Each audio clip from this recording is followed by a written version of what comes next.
ચોટીલા શહેરમાં શાસ્ત્રીનગર વિસ્તારમાં આવેલ ફટાકડા ગોડાઉન ખાતે તપાસણી દરમિયાન ગોડાઉનના સંચાલક દેવાંગ નવીનચંદ્ર શાહ રહેવાસી શાસ્ત્રીનગર ચોટીલા પાસેથી ફટાકડાના સંગ્રહ તથા વેચાણ અંગેનું લાયસન્સ અને આધાર પુરાવો રજૂ કરવા જણાવવામાં આવતા તેમના દ્વારા રજૂ કરાયેલા લાયસન્સ હંગામી ફટાકડા લાયસન્સ હોવાનું ધ્યાને આવ્યું હતું.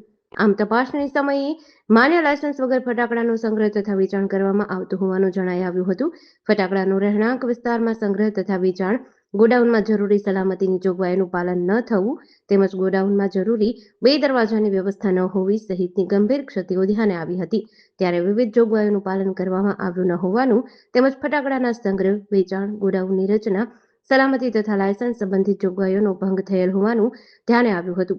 આ ઉપરાંત એક્સપ્લોઝિવ્સ એક્ટ તથા તે હેઠળના લાગુ પડતા નિયમો અને સલામતી સંબંધિત જોગવાઈઓનો ભંગ થયેલ હોવાનું જણાતા નિયમ અનુસાર કાર્યવાહી કરવામાં આવી હતી. તપાસણી દરમિયાન જોઈન્ટ સિરીઝ પ્રકારના આશરે 40 બોક્સ ફટાકડા મળી આવ્યા હતા. આવા ફટાકડાઓ અંગે માનનીય સુપ્રીમ કોર્ટના વર્ષ 2018ના આદેશ તથા પીઈએસઓ દ્વારા પ્રસિદ્ધ કરવામાં આવેલી લાગુ સૂચનાઓને ધ્યાને લઈ તપાસણી કરવામાં આવી હતી અને કાર્યવાહી કરવામાં આવી હતી.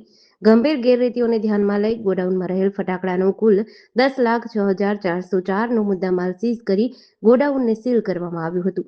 ચોટીલા સબ ડિવિઝનલ વહીવટીતંત્ર દ્વારા ફટાકડાના ગેરકાયદેસર સંગ્રહ, વેચાણ, લાયસન્સની શરતોના ભંગ તથા સલામતીના નિયમોના ઉલ્લંઘન સામે કડક કાર્યવાહી કરવામાં આવી છે.